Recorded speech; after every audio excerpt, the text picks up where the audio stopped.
ये आकाशवाणी है। कोविड-19 विशेष कार्यक्रम के अंतर्गत प्रस्तुत है कोरोना वायरस संक्रमण की वर्तमान स्थिति पर चर्चा, जिसे प्रस्तुत कर रहे हैं आकाशवाणी संवाददाता नवीन सक्सेना। इस कार्यक्रम में आमंत्रित स्वास्थ्य विशेषज्ञ हैं लेडी हार्डिंग मेडिकल कॉलेज की प्रोफेसर डॉक्टर अपर्णा अग्रवाल। नमस्कार। आज के स्वास्थ्य कार्यक्रम में आप सबका बहुत बहुत स्वागत है और हमें उम्मीद है कि हमारे इस कार्यक्रम से आपको कुछ ना कुछ तो फायदा जरूर हो रहा होगा, क्योंकि तमाम डॉक्टरों से हम आपको मिलवाते हैं, सीधे उनसे बातचीत करवाते हैं, आपके सवाल होते हैं, उनके जवाब होते हैं, आपकी जिज्ञासाएं होती हैं जिन्हें वो शांत करते हैं। कोरोना से संबंधित तो सवाल आज के इस कार्यक्रम में होंगे ही, लेकिन इसके अलावा भी आप हमारे डॉक्टर साहिबा से वो भी सवाल पूछ सकते हैं जिनके बारे में आप जानना चाहते हैं, जो किसी भी बीमारी से संबंधित हैं। डॉक्टर अपर्णा आज हमारे साथ हैं। डॉक्टर अपर्णा, स्वागत है आपका। हेलो। डॉक्टर अपर्णा अभी हमारे साथ लाइन से नहीं है। जैसे ही उनसे बात होगी हम तुरंत उनको लाइन पे कॉल पे लेंगे और आपसे बात कराएंगे। बहरहाल आज के इस कार्यक्रम में अगर आप सवाल पूछना चाहते हैं तो आप फोन कर सकते हैं 23421764। फोन नंबर एक बार फिर नोट कर लीजिए, 23421764। दिल्ली से बाहर के श्रोता हैं तो 011 लगाना न भूलें। हालांकि अब कोरोना के मामलों में कमी आ रही है पूरे देश भर में, लेकिन इसका अर्थ कतई ये ना लगाया जाए कि कोरोना जो है अब वो पूरी तरह से समाप्त हो गया है या कोरोना चला गया है। अभी भी हमें कोरोना से संबंधित जितने भी एटिकेट्स हमने अब तक सीखे, हमें उनका पालन करना होगा और हमें इस बात का खास ख्याल रखना होगा कि कोरोना की अब और किसी भी लहर का जो है सामना हमें न करना पड़े। बहरहाल आज जो खबर आ रही है कि बूस्टर डोज के बारे में खबर आ रही है, 18 साल से ऊपर के जो भी व्यक्ति हैं वो अब कोरोना की तीसरी डोज लगवा सकते हैं। कहाँ लगवा सकते हैं, कब क्या लगवा सकते हैं, कैसे लगवा सकते हैं, उसके बारे में आज के इस कार्यक्रम में तो हम चर्चा करेंगे ही। डॉक्टर अपर्णा हमारे साथ होंगी। इसके साथ साथ हम आपको ये भी बता दें कि देखिए, कोरोना के बाद भी बहुत सी व्याधियां, बहुत सी बीमारियां, बहुत से कॉम्प्लिकेशन लोगों में आए हैं और इन सभी कॉम्प्लिकेशंस का और इन सभी व्याधियों का भी इलाज लगातार हो रहा है।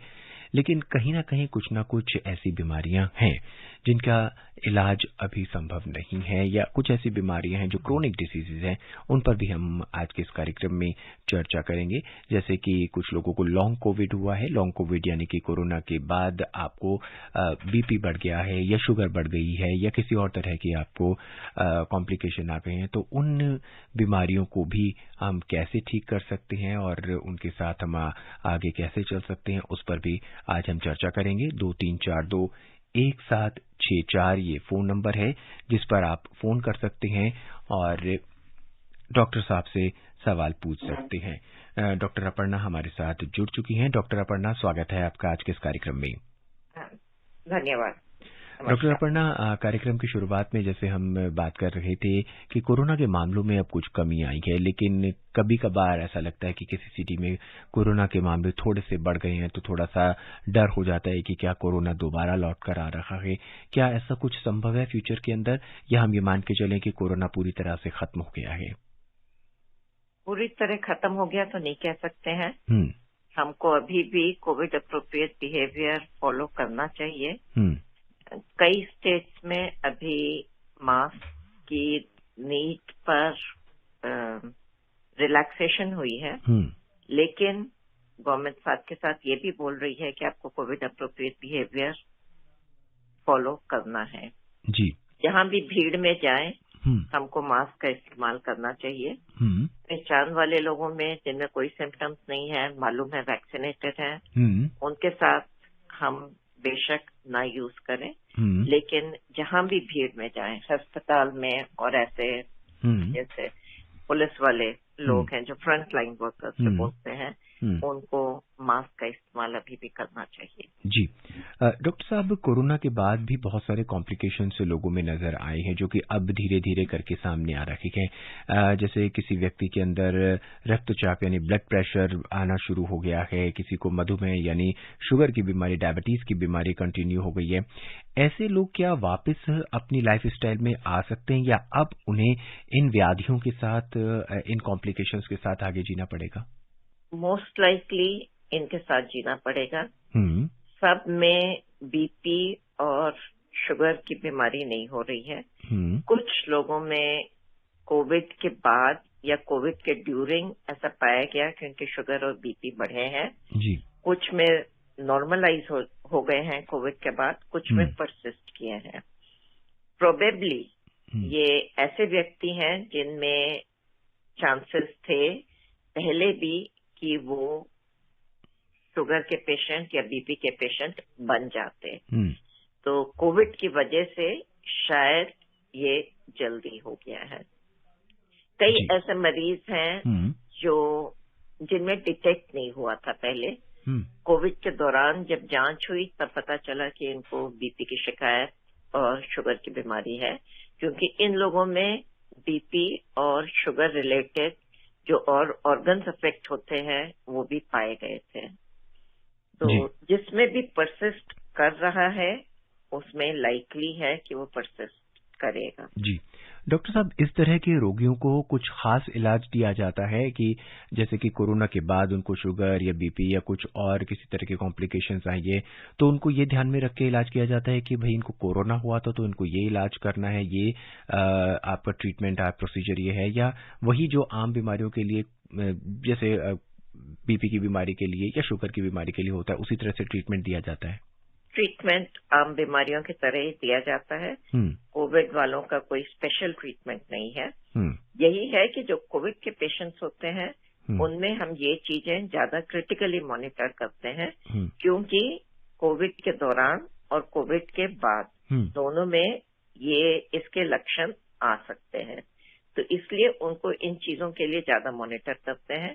और कोविड के दौरान क्योंकि स्टेरॉइड्स का उपयोग भी कुछ मरीजों में होता है जिनकी सैचुरेशन कम होती है, उससे भी शुगर और बीपी दोनों के बढ़ने के चांसेस होते हैं, तो इसलिए हम उसको मॉनिटर ज्यादा अच्छे से करते हैं। जी हिमाचल प्रदेश के कुल्लू का रुख करते हैं। पहले श्रोता हमसे जुड़ चुके हैं राजू सिंह जी, आइए उनका सवाल सुनते हैं। राजू जी, स्वागत है आपका।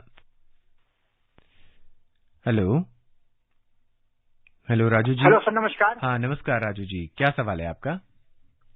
सर मेरा ये प्रश्न भी जो सर नया कोरोना का वेरिएंट आया है, क्या वो इंडिया में आया कि नहीं आया है? कोई कहता आया, कोई कहता है कि नहीं आया। तो सर यदि आया है तो ये जो है कितना खतरनाक चिंता की हमारे लिए बात है। जी डॉक्टर अपर्णा, कोरोना के नए वेरिएंट्स को लेके सब लोग चिंतित है। जिस तरह से चीन के अंदर हालात होते नजर आ रहे हैं, यूरोपियन देशों में कुछ कंट्रीज ऐसी हैं जहां पे हालात थोड़े से खराब नजर आ रहे हैं। ऐसे में ये वेरिएंट कितना खतरनाक है और क्या भारत में इसका प्रवेश हो चुका है? एक रिपोर्ट मुंबई से आई है कि जी वेरिएंट पाया गया है, XE जी वेरिएंट, लेकिन अभी गवर्नमेंट उसको रिकन्फर्म करना चाहती है, तो उसकी टेस्टिंग दोबारा चल रही है, जीनोम सीक्वेंसिंग। उससे पता चलेगा कि वो जी वेरिएंट था कि नहीं, क्योंकि वो सैंपल है फरवरी के महीने का। तो फरवरी के महीने में यूके में तो आ गया था, लेकिन ये पेशेंट साउथ अफ्रीका से आई थी जहां पे तब तक जी वेरिएंट नहीं था। भारत में जहां तक इसका नेक्स्ट कोविड वेव की बात है, अभी कहना मुश्किल है, लेकिन चांसेस कम है।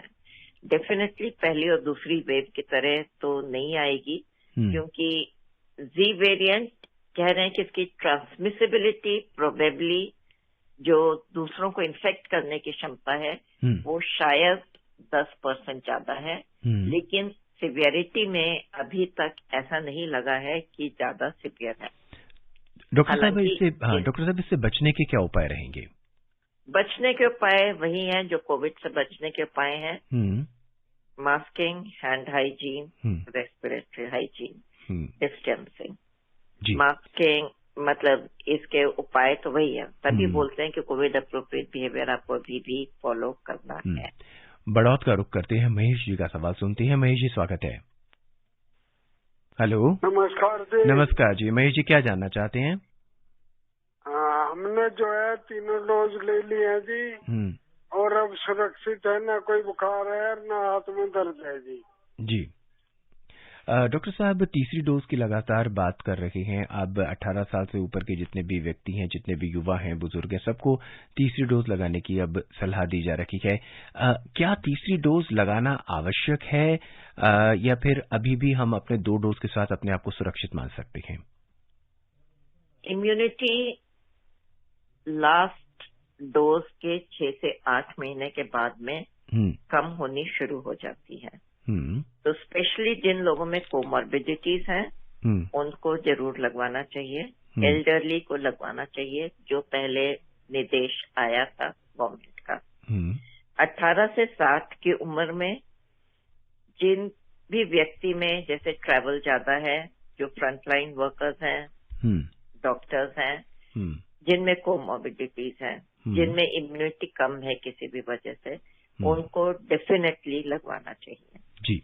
बाकी लोगों का अभी ले सकते हैं। गवर्नमेंट का निर्देश ये है कि ले लें तो बेटर है।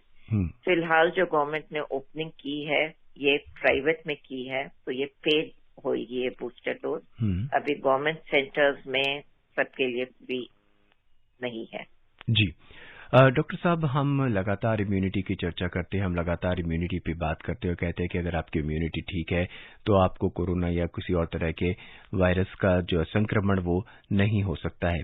एक बार फिर हम बात करते हैं कि अगर 6 से 8 महीने में हमारी इम्यूनिटी डाउन हो जाती है, इज इट नेसेसरी कि हम टीका ही लगवाएं या फिर हम अपनी एंटीबॉडीज चेक करवाएं कि हमारे अंदर एंटीबॉडीज हैं या नहीं हैं, फिर हम जाके टीका लगवाएं? हम एंटीबॉडीज चेक करवा सकते हैं क्योंकि कई लोगों में जिनमें कोविड इन्फेक्शन हुआ है उसमें कहते हैं immunity is probably longer lasting, लेकिन सिर्फ एंटीबॉडी लेवल से भी हमको पूरी प्रोटेक्शन का पता नहीं चलता है। वो एक एस्पेक्ट, हमारी बॉडी में 2 टाइप के प्रोटेक्शन होता है इम्यूनिटी में, एक जो हम मेजर करते हैं और एक दूसरा जो सिर्फ रिसर्च में ही मेजर करते हैं, तो उसका नहीं पता चल सकता। तो जरूरी नहीं है कि एंटीबॉडी लेवल थोड़े कम है तो हमें कोविड को, हमारी बॉडी में कोविड लड़ने की क्षमता एकदम नहीं है, लेकिन प्रोबेबली कम है। इसीलिए बोल रहे हैं कि वैक्सीन का बूस्टर डोज लगवा जी। इस समय आप स्वास्थ्य कार्यक्रम सुन रहे हैं जिसमें हम कोरोना जागरूकता की श्रृंखला के तहत कोरोना से संबंधित तो सवाल पूछ ही रहे हैं।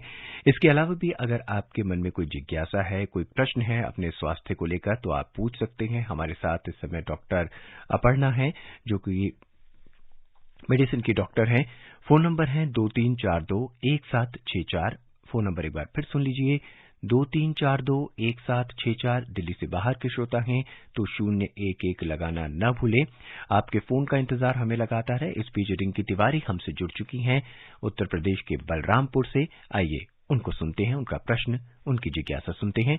रिंकी जी, स्वागत है आपका। आज क्या जानना चाहती हैं? स्वागत के लिए बहुत बहुत धन्यवाद। नवीन सर, जय माता दी। जय माता दी। और जी बिल्कुल, आपके साथ मैम है तो मैम आपको भी जय माता दी। जी जय माता दी। जी जी बिल्कुल मैम, मेरा क्वेश्चन है कि जैसे बात की जा रही थी बूस्टर डोज की, तीसरे डोज की, तो सर जैसे अभी तो 60 इयर्स के थे, यानी जो गंभीर रूप से बीमार थे उन्हें दिया जा रहा था, उसके बाद में सारे बुजुर्गों के लिए मतलब उपलब्ध करा दिया गया। तो क्या एक प्रेग्नेंट वुमेन है जो तो क्या उसे बूस्टर डोज दिया जा सकता है या फिर नहीं? जी, डॉक्टर रिंकी तिवारी जानना चाहती है, गर्भवती महिलाओं को भी क्या बूस्टर डोज दिया जा सकता है? हाँ, दिया जा सकता है, स्पेशली जिनमें कोमॉर्बिडिटीज हैं तो उनको लेना चाहिए। तो यानी इसमें कोई कॉम्प्लिकेशन या किसी तरह की भी कोई दिक्कत नहीं है? नहीं, अभी तक ऐसी कोई रिपोर्ट नहीं है कि इनमें कोई प्रॉब्लम है। डॉक्टर साहब, क्या उनको लेना जरूरी है या अगर उन्होंने 2 डोज लगवा ली हैं that is sufficient for her? Second dose के बाद कितना टाइम हुआ है वो देखना चाहिए, और अगर कोमॉर्बिडिटीज हैं तो बेटर है कि लगवा लें। जी डॉक्टर साहब, हम बहुत ही बेसिक सवाल की ओर अब बढ़ते हैं, मास्क की बात करते हैं। कोविड के मामले अब जो है देश भर में लगातार कम होते नजर आ रहे हैं, ये कम हो गए हैं, बिल्कुल गिरावट की दौर पर है। अभी भी लोग मास्क का इस्तेमाल करें, विच इज वेरी गुड कि आप अपने आप को प्रोटेक्ट कर सकते हैं, न सिर्फ कोरोना से बल्कि पोल्यूशन से भी। लेकिन अभी भी देखा जा रहा है कि कुछ लोग 2 मास्क लगा रखे हैं, सर्जिकल मास्क भी लगा रखे हैं और N95 मास्क भी लगा रखे हैं। ये क्या अभी उचित है इस टाइम पे जबकि कोरोना के केसेस बहुत कम है? क्या इससे कोई और कॉम्प्लिकेशन नहीं हो सकता? देखिए, अगर हम नॉर्मल परिस्थितियों की बात करें तो उसमें डबल मास्किंग की बिल्कुल जरूरत नहीं है, लेकिन डॉक्टर्स जो आईसीयू सेटिंग में है उसमें डबल मास्किंग कर सकते हैं, क्योंकि वहाँ मरीजों का जब तक टेस्ट नहीं हुआ है, जो रेस्पिरेटरी वाले मरीज सब मिक्स्ड होते हैं। रेस्पिरेटरी वाले जितने भी मरीज हैं, जब तक उनकी जांच की रिपोर्ट आती है तब तक आपको नहीं मालूम कि उनको कोविड है कि नहीं है। तो डबल मास्किंग बिल्कुल कर सकते हैं आईसीयू सेटिंग में एडमिसिबल। डबल मास्किंग अगर आप डॉक्टर हैं, आईसीयू में जा रहे हैं या हॉस्पिटल में हैं, then you need double masking. Otherwise आमतौर पर आप एक सर्जिकल मास्क के साथ भी काम चला सकते हैं। हाँ बिल्कुल जी। मध्य प्रदेश का रुख करते हैं। हर्षवर्धन पांडे हमारे श्रोता हैं, उनसे हम लाइन कट गई, शायद इस समय हमारे साथ नहीं है। जब उनसे दोबारा लाइन पर हम आएंगे तब उनसे बात करेंगे।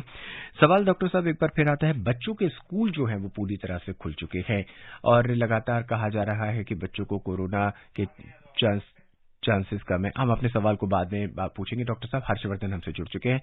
हर्षवर्धन जी स्वागत है आपका। हेलो हेलो, शायद हर्षवर्धन जी अभी भी लाइन पर हमारे साथ मौजूद नहीं है, किसी वजह से फोन नहीं मिल पा रहा है। डॉक्टर साहब बच्चों को अब 8 घंटे स्कूल में रहना है, इस दौरान क्या उनको अब मास्क कितना जरूरी है, किस लेवल तक जरूरी है और क्या सावधानियां उन्हें बरतनी चाहिए ताकि वो इससे अपने आप को बचा सकें? सैनिटाइजेशन का ध्यान तो बिल्कुल रखना चाहिए। अब फुल क्लासेस गवर्नमेंट ने खोल दी हैं। पहले जब स्कूल खोले थे तो आधे बच्चे आ रहे थे, तो मोस्टली बच्चों का ऑल्टरनेट डे आ रहे थे, तो उसमें डिस्टेंसिंग मेंटेन हो रही थी। अब नॉर्मल डिस्टेंस में जैसे बच्चे हमेशा बैठते हैं क्लासेस में, अब वैसे बैठेंगे। लेकिन ये चीजों का ध्यान रखना है कि सब टीचर्स वैक्सीनेटेड हों और बच्चे भी जो एलिजिबल हैं, एलिजिबल एज वाले, वो सब वैक्सीनेट हुए। सेकेंड चीज, जिसमें भी कोई भी सिम्टम्स हैं, बुखार के, सर्दी जुकाम के, डायरिया के या कोई भी बीमारी है, तो उनको स्कूल नहीं आना चाहिए। ये चीज पेरेंट्स को भी ध्यान देनी चाहिए और टीचर्स को भी ध्यान देनी चाहिए कि जो बच्चे इन चीजों से ग्रसित हैं वो क्लास में कॉमन एरिया में न बैठें। तो हर स्कूल में एक एरिया आइसोलेशन वाला ऐसा बनाना चाहिए जिसमें बच्चे को अगर स्कूल में ये सिम्टम हो जाए या पता चले कि ये सिम्टम है तो उसमें बच्चे को रख सके। जी डॉक्टर, कोरोना के दौरान बच्चों की इम्यूनिटी बढ़ाने के लिए अभिभावकों ने उनको तरह तरह के जो उपाय थे वो करने शुरू कर दिए और शायद ये भी सुनने में आ रहा था कि कुछ व्यक्ति ऐसे थे, कुछ अभिभावक ऐसे थे जो मेडिसिन पे डिपेंड हो गए थे अपने बच्चों की इम्यूनिटी बढ़ाने के लिए कि भाई अब स्कूल खुलने वाले हैं, इम्यूनिटी बूस्ट हो जाएगी तो शायद हमारे बच्चे को कोरोना या दूसरी तरह की बीमारियां नहीं होंगी। ये मेडिकेशन से इम्यूनिटी बढ़ाना और बूस्टअप करना कहाँ तक उचित है? पौष्टिक आहार फ्रेश बना हुआ वो बिल्कुल जरूरी है, लेकिन बाकी मेडिसिन से जो इतनी सारी आ रही हैं कुछ हद तक जरूर हेल्प करती हैं, लेकिन हेल्दी लाइफस्टाइल और हेल्दी ईटिंग वो सबसे ज्यादा जरूरी है मेडिसिन के बजाय।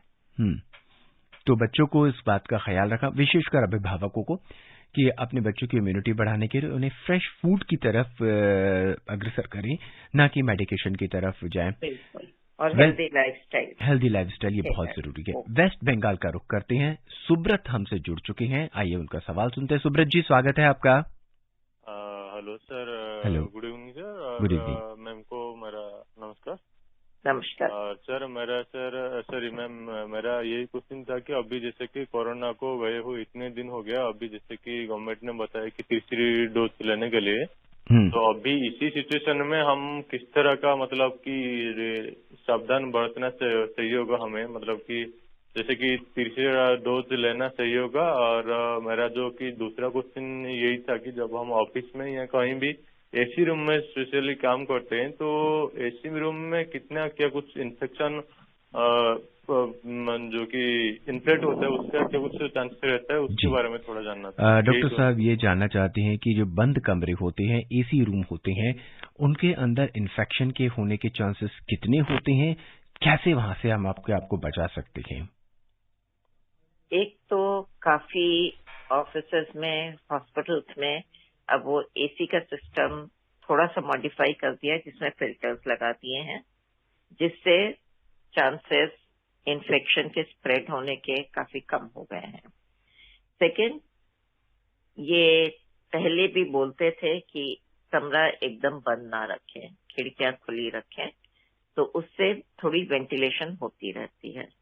तीसरी चीज हमको ये ख्याल रखना है कि अगर कोई भी बंद एसी वाले कमरे में, ऑफिस में अगर सिम्प्टोमेटिक है, बुखार है, सर्दी जुकाम है, डायरिया है, तो उनको खुद भी ऑफिस नहीं आना चाहिए। और ऑफिस में अगर ऐसे लोग मौजूद हैं तो आपके सीनियर्स को, मैनेजर्स को एक ख्याल रखना चाहिए कि वो सब में मिक्स ना हो।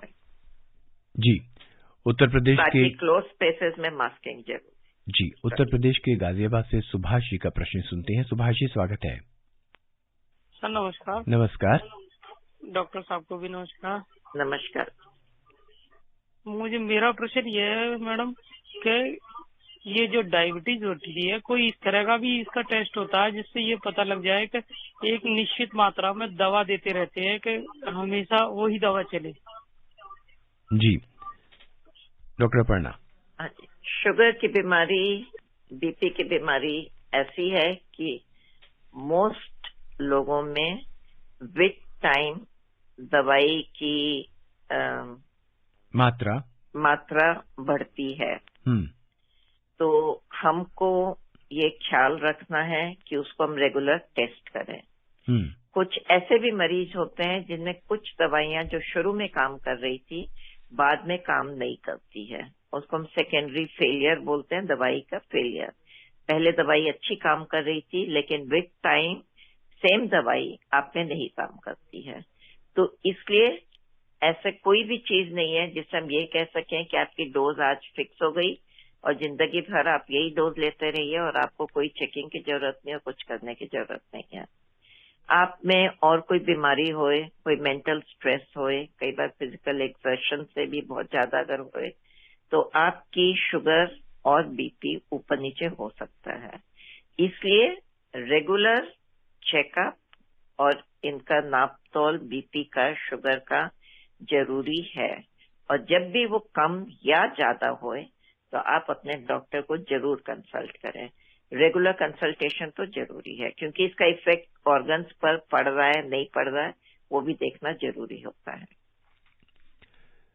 गाजियाबाद लोनी से मोहम्मद यामीन जी का प्रश्न सुनते हैं। वो हमारे साथ जुड़ चुके हैं, हमारे नियमित श्रोता हैं। यामीन जी, स्वागत है आपका। सर नमस्कार जी। नमस्कार। मैम को भी नमस्कार जी। नमस्कार जी। सर मैं ये जानना चाह रहा था, जैसे कि गवर्नमेंट ने मास्क लगाएं तो कोई बात नहीं और ना लगाएं तो भी कोई बात नहीं, तो क्या इससे इन्फेक्शन नहीं बढ़ेगा जी? जी, ये जानना चाह रहा था मैं। डॉक्टर अपर्णा जी, अगर आप क्राउडेड जगह में जाएं तो मास्क लगाएं तो बेटर है क्योंकि अभी हम पूरी तरह से कोरोना से मुक्त नहीं हुए हैं।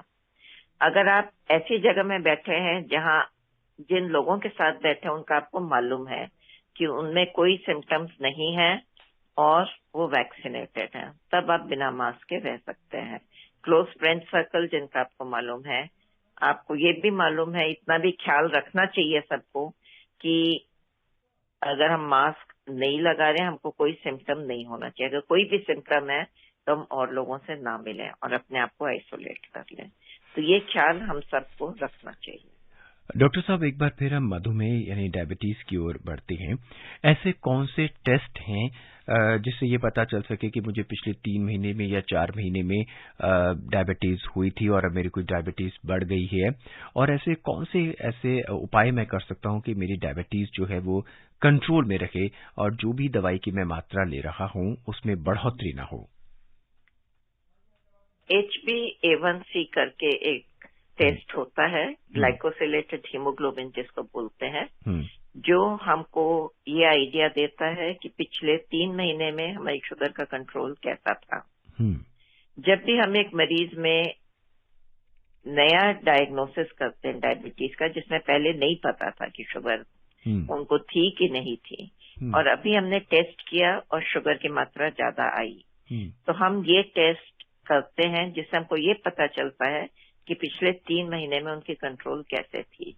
क्योंकि कुछ चीजों से, कुछ दवाइयों से भी, कुछ और परिस्थितियों से भी शुगर एकदम से बढ़ सकती है। जैसा मैंने कहा, मेंटल स्ट्रेस, कोई इन्फेक्शन हो, हमने किसी चीज के लिए अगर स्टीरॉइड्स लिए हो या और कोई दवाई ली हो, तो शुगर हमारी बढ़ी हुई हो सकती है, जो डायबिटीज नहीं होने के बावजूद टेम्परेली बढ़ी हो सकती है। अगर हम ये HbA1c या ग्लाइकोसिलेटेड हीमोग्लोबिन का टेस्ट करते हैं, उससे हमको पता चल जाता है कि पिछले 3 महीने में शुगर बढ़ी हुई थी कि नॉर्मल थी। जहां तक कंट्रोल की बात है, तो HbA1c लेवल्स हमको 6.5% से कम होना चाहिए। उससे हमको पता चलता है कि हमारी शुगर एकदम कंट्रोल लेवल पर है। इसको कैसे इतने में रख सकते हैं, तो उसमें दवाई की मात्रा जो भी डॉक्टर ने सजेस्ट की है वो नियम पूर्वक लें। खाना अपना जैसा डाइटिशियन ने या डॉक्टर ने बताया है, रेगुलेटेड मील्स, एक टाइम में बहुत ज्यादा नहीं खाएं, जितना बोला है वैसे खाएं। It can be more frequent, लेकिन लिमिटेड खाएं, तो उससे कंट्रोल रहेगा। बाकी हेल्दी लाइफस्टाइल वो बहुत जरूरी है। Regular exercise, no smoking, no alcohol जरूरी है। दिल्ली से एसके पांडे जी का सवाल सुनते हैं, बहुत देर से हमारे साथ लाइन से जुड़े हुए हैं। पांडे जी, स्वागत है आपका।